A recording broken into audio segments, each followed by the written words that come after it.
Onde foi que o PT se perdeu, cara? Cara, eu acho ali...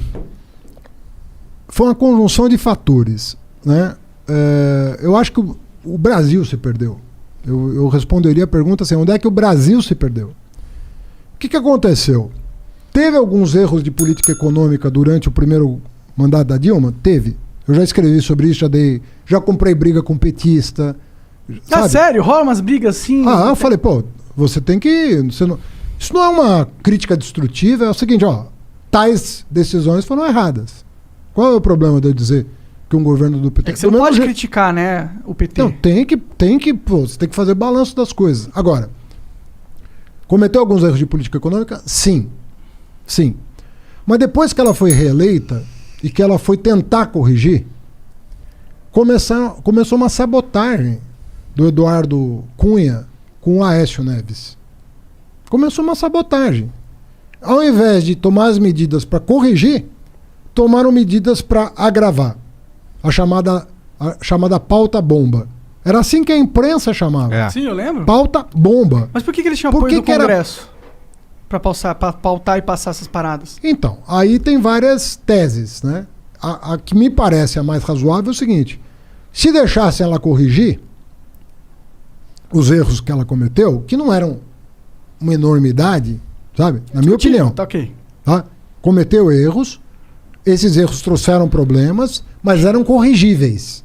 Era possível corrigir. Como o Fernando Henrique cometeu erros, foi reeleito, deu aquela bafafá todo com o dólar e tal. E você pode falar isso de qualquer presidente, até do Bolsonaro. Exato. Então, ela tinha um mandato para corrigir. Ela tinha 4 anos para corrigir. E eu acho que o MDB e o PSDB viram ali uma oportunidade de decidir a parada. Sabe? Falar, se deixar 4 anos, o PT pode corrigir e em 18 vai estar o Lula aí. O Lula vai estar, entre aspas, disponível, ele volta para o poder. Então eu acho que eles ali deram um bote. Mas você tá, sabe? okay. Viram a oportunidade de dar um bote. Mas você não pode jogar tudo no colo dos caras, tá ligado? Porque... Eu acabei de falar que houve erros de política econômica. Eu sei. O que eu acho... Mas não foi só os erros de política econômica, na minha visão. Erros até de comunicação. Tipo, bom. A Dilma... Claro, não. Desculpa, PTzada que tá... Mas a Dilma era muito ruim falando, sabe? Ela não passava a credibilidade de um líder sério. E pelas histórias que a gente ouvia, ela tinha dificuldade até de liderança mesmo, de lidar com o dia a dia, com as pessoas ali, né? E outra, tem uma parada que o PT, que você não pode negar isso, eu pode se quiser, na verdade, mas eu acho que pra mim é inegável que tem um problema do PT que vai além da Dilma como presidente e dos erros econômicos cometidos durante a presidência. Vai de um erro de estrutura de poder, de estrutura de partido, do que o partido representa. Qual que é? Você falou que tem um projeto, que tem que ter um projeto. E eu acho que foi exatamente ali que o PT se perdeu, na minha visão. Que o projeto de país que o PT tinha se confundiu. Porque ele esqueceu de perguntar se o país queria esse projeto, entendeu?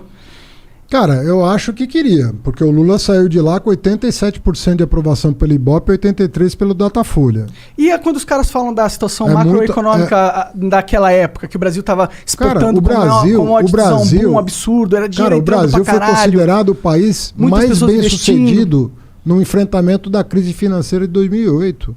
Isso não sou eu que estou dizendo, é The Economist.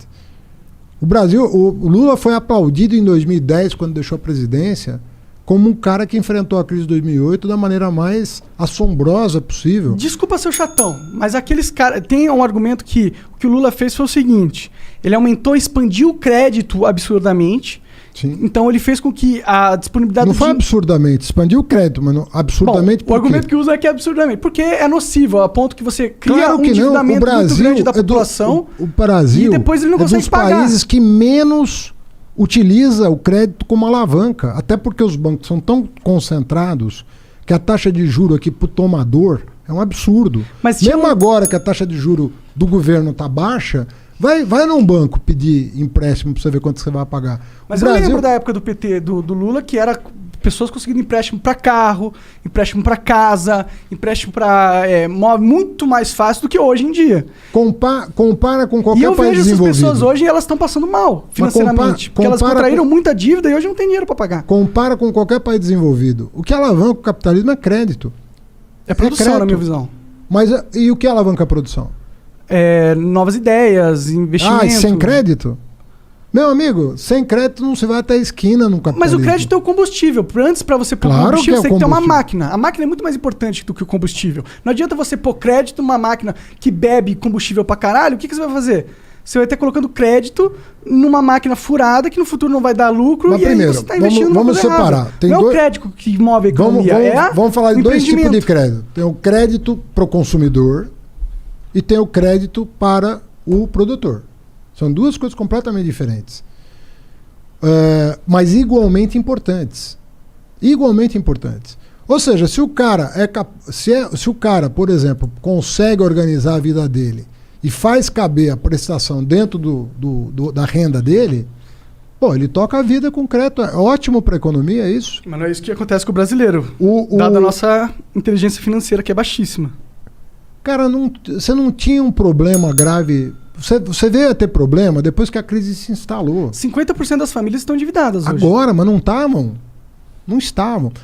Eu não estou negando coisas que você está falando, até porque a gente não precisa concordar em tudo. Claro. Né? E a gente também dá pesos específicos diferentes para os problemas que a gente reconhece. Mesmo quando você fala, não, tinha um problema de comunicação, mas qual é o peso disso na tragédia que aconteceu? O que eu acho, e isso não sou eu que estou dizendo, até o presidente do PSDB veio a público em 2018 reconhecer. Nós erramos, o PSDB falando, nós erramos. Pra mim é uma merda também, mas tudo bem. Não, nós erramos de fazer o impeachment, nós erramos de entrar no governo Temer, nós erramos de contestar o resultado eleitoral. Eles disseram isso. Ou seja, cara, a pior coisa para a democracia, que você fala, a democracia tem 1 milhão de problemas. Tem, mas de novo, vai fazer o quê? Vai fazer uma ditadura? Não. Então não tá em pauta isso, certo? Por mais que o Bolsonaro queira dar golpe, o caramba, eu não acho que o brasileiro vai aceitar as provocações dele. Também não acho.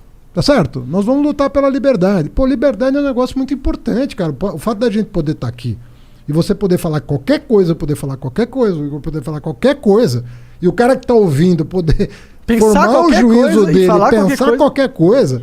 Pô, essa é a graça toda. Mas não é bem verdade isso no Brasil, né? Não, mas é cada vez mais. 10 anos atrás você não estaria aqui com esse programa, entendeu? Com certeza. Então, na ditadura você não estaria aqui falando o que você está falando, você já estaria preso, cara. Com certeza. Estão tentando, você sabia, né? É sério, não tô brincando não, tô sendo investigado pela DENARC. Pelo quê? Porque eu fumo tabaco orgânico ao vivo. Pois é. Entendeu? Mas por isso que eu falo, a gente não chegou numa liberdade de expressão que a gente gostaria ainda. Não chegou, não vive nesse país. mas você já estaria preso em outra... Não, tá melhor do que a Arábia Saudita, com certeza. Tá melhor que a ditadura brasileira, com certeza. De muitos anos atrás, sim. Não é tanto assim. Quantos Para um anos? país é pouca coisa. Não, 85 acabou. Eu sei, mas tipo... É pouca coisa. Mas o Brasil comparado ao mundo, né? É que a gente tá num mundo globalizado agora. Não, a gente não, nós estamos menos tem como do que nós deveríamos. Não tem como se Nós não comparar com a temos gente inserção, nós não temos inserção hoje. Cara, nós brigamos com todo mundo. Em 2 anos, nós conseguimos criar um salseiro no mundo. Você deve conhecer alguém que está fora do Brasil, da sua confiança. Liga para esse cara, ou manda um zap para ele, para não gastar ter urbano, e fala para ele assim, como é que tá a imagem do Brasil aí? Não me pergunte em que país ele tá. Em qualquer país do mundo, um cara da sua confiança, se você ligar para ele agora, que eu vivo, o cara vai falar, isso aqui tá uma merda. A imagem do Brasil tá... Tá os caras que estão doentes. Cara, tá uma loucura isso aqui. Os caras que estão destruindo a Amazônia. Não, mas não é tudo, cara. A OMS acha que o Brasil é o pior exemplo. Aí, pra onde você perguntar? Não, o brasileiro também acha. Quer dizer, Então, 70% do brasileiro acha. Então, cara, tem alguma coisa errada. Quando eu falo pra você de projeto, você tava falando com razão.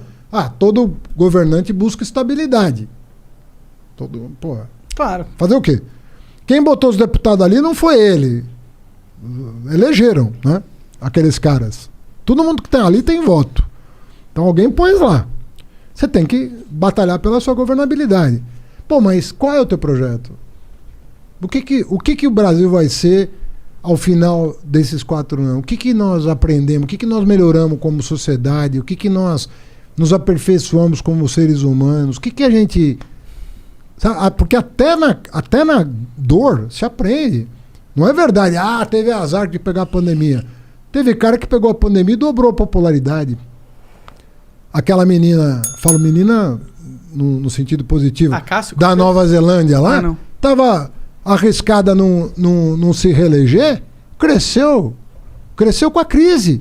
Porque lá foi Teve realmente... liderança. Eles lidaram muito Teve bem com a crise, liderança. né? Ninguém morreu Então, lá, tipo, não é verdade que numa crise um povo não possa aprender com o sofrimento, mas pode aprender também. Mesmo jeito que numa crise conjugal, numa crise familiar, numa crise dos negócios, você pode sair mais forte dela. A pergunta é, o que nós vamos aprender? Nós vamos sair melhor do que entramos? A minha impressão é de que não.